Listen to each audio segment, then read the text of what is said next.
Hello guys, नमस्कार। मैं निशा दो अपने यूट्यूब चैनल पर आप सभी का स्वागत करती हूँ और सुनाने जा रही हूँ एक कजरी गीत। आप लोग कैसा लगा कमेंट में ज़रूर बताइएगा। हमरे मुगले पे लाया जिन सवतिया पिया होई हैं बड़ी सतिया पिया ना।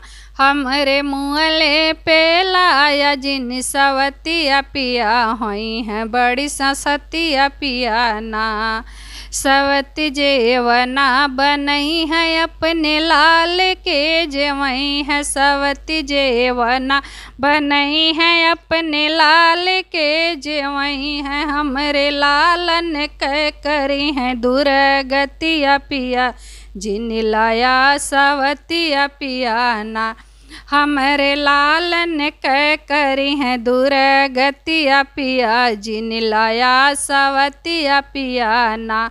हमरे मुँहले पे लाया जिन सवतिया पिया होई है दुर्गतिया पिया ना।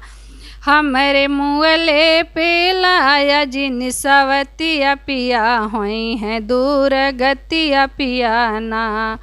सवती गेड़ुआ भरई है अपने लाल के पियई है। सवत गेड़ुआ भरई है अपन लाल के पियई है। हमरे लालन कह करी है उषा सतिया पिया जिन लाया सवतिया पिया ना। हमरे लालन कह होई है दुर्गतिया पिया जिन लाया सवतिया पिया ना। हमरे मुँहले पे लाया जिन सवतिया पिया होई है बड़ी सतिया पिया ना। सवती बीरवा जोरई है अपने लाल के कूचई है। सवती बीरवा जोरई है अपने लाल के कूचई है। हमरे लालन कह करी है सतिया पिया जिन लाया सवतिया पिया ना।